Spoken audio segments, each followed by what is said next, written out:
नमस्कार। आप सभी दीदी बहनों और साथियों को मेरा प्रणाम।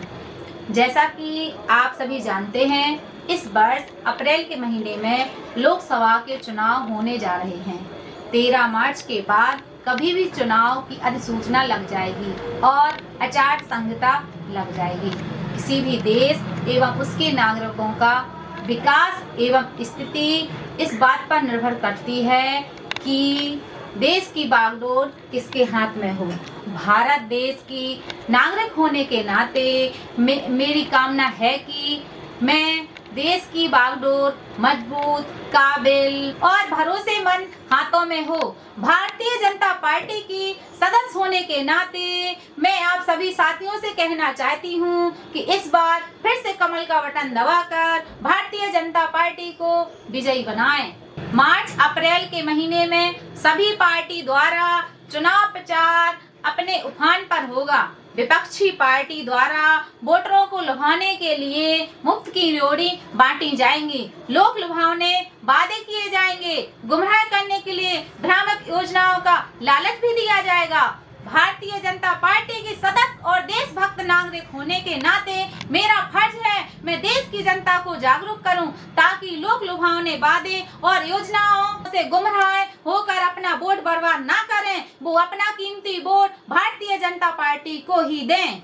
मैं अपनी बहनों को याद दिलाना चाहती हूँ कि आज से 10 साल पहले उनकी स्थिति क्या थी। आज माननीय प्रधानमंत्री मोदी जी के दृढ़ संकल्प एवं अथक प्रयासों से महिलाओं को समाज में सम्मान, सुरक्षा और अधिकार मिला है। आज परिवार कल्याण के लिए जितनी भी योजनाएं चलाई जा रही हैं, तो वे महिलाओं को प्राथमिकता दी जा रही है। उज्ज्वला योजना के अंतर्गत फ्री गैस कनेक्शन इसका उदाहरण है। महिलाओं को आत्मनिर्भर बनाने के लिए राष्ट्रीय ग्रामीण आजीविका मिशन NRLM के अंतर्गत महिलाओं को स्वरोजगार के लिए कम ब्याज दर पर लोन दिया जाता है। गांव के अंदर रोजगार प्राप्त करने के लिए NRLM द्वारा बैंक सखी, समूह सखी, BC सखी, विद्युत सखी, जल सखी, आजीविका सखी, समूह सखी आदि पद सृजित किए गए हैं। यह सब माननीय प्रधानमंत्री नरेंद्र मोदी जी के प्रयासों का असर है। इसी दिशा में आगे कदम बढ़ाते हुए नारी शक्ति बंधन अधिनियम पारित करके सरकारी क्षेत्रों में महिलाओं को 33% आरक्षण विधेयक पारित किया गया है। जिस समाज में महिलाएं सुरक्षित है वो समाज सुरक्षित है। इसलिए मैं सभी बहनों से कहना चाहती हूँ कि मैं अपने बारे में और अपनी बेटियों के भविष्य के बारे में सोचना चाहती हूँ। माननीय प्रधानमंत्री जी की कोशिश को सफल बनाने के लिए फिर से उनको एक बार प्रधानमंत्री बनाना है। इसलिए कमल का बटन दबाकर भारतीय जनता पार्टी को विजयी करना है और महिलाओं का सम्मान, अधिकार, सुरक्षा बनाए रखने में माननीय नरेंद्र मोदी जी का सहयोग करना है। मैं अपने भाइयों को याद दिलाना चाहती हूँ कि वो पिछले 10 वर्षों में हुए अपने आसपास के क्षेत्र के विकास पर गौर करें। राष्ट्रीय राजमार्ग का विकास, बुंदेलखंड एक्सप्रेसवे का निर्माण, महोबा खजुराहो, छतरपुर टीकमगढ़ से ललितपुर नई रेल लाइन का निर्माण किया गया है। झांसी जिले में डिफेंस कॉरिडोर के अंतर्गत सेना के लिए हथियार बनाने की फैक्ट्री बन रही है।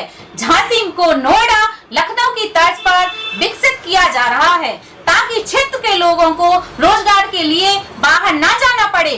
कानपुर भोपाल राजमार्ग द्वारा बुंदेलखंड क्षेत्र को औद्योगिक महानगरों से जोड़ा जा रहा है। श्रमिक कार्ड द्वारा मजदूरों को पहचान दी गई है, उनके अधिकारों को संरक्षित किया गया है। युवाओं को प्रधानमंत्री कौशल विकास योजनाओं के द्वारा प्रशिक्षण दिया गया है। छात्रों को स्मार्टफोन और टैबलेट दिए गए हैं। देश और प्रदेश में होने वाली विकास को अनदेखा नहीं किया जा सकता है।